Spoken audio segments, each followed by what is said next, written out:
እኛ የምናቀው በቅርበት ድንቁ ደያስ ከኦሮሚያ ክልል ባለስልጣናት መንግስት በላይ የኦሮሞ ህዝብ ምስኪን ደሃ ባለውለታ ነው።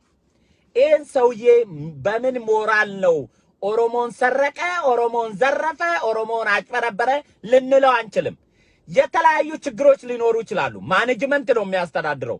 የድንቁ ኢንቨስትመንት ማለት አንድ ሀገር ማለት ነው። ከስሩ ያሉ ሰራተኞች አሉ። ሰራተኞች ሊያጭበረብሩ ይችላሉ። መጥፎ ነገር ሊሰሩ ይችላሉ። ሰውን ሊያሰቃዩ ይችላሉ። ድንቁ እንደ ግለሰብ አቋም የደሃዎች አባት ነው፣ እኔ ስለማቀው ማለት ነው።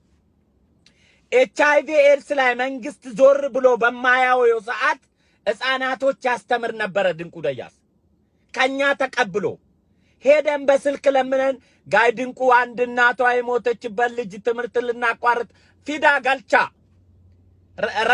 ረታትን ቢልቢላ ደም መስፍንጌስ አጭር ትእዛዝ ነው።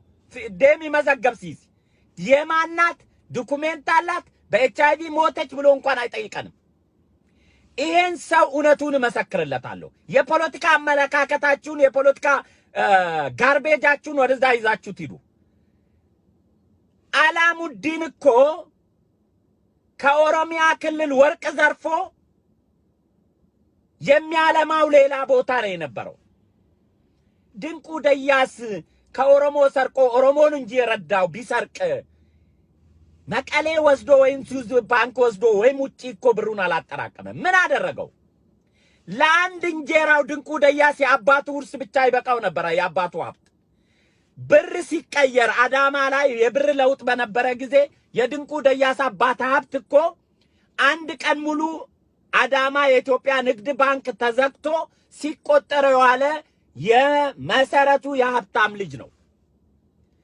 በቂጣ ያደገ ልጅ ሳይሆን አሬራ እየጠጣ የቅንጡ ቤተሰብ ልጅ ነው ድንቁ ደያስ። ቂጣ አሮበት በአጋጣሚ ሀብት ያገኘ ሰው አይደለም። የባላባት ልጅ ነው፣ የንጉስ ልጅ ነው የነበረው ድንቁ ደያስ።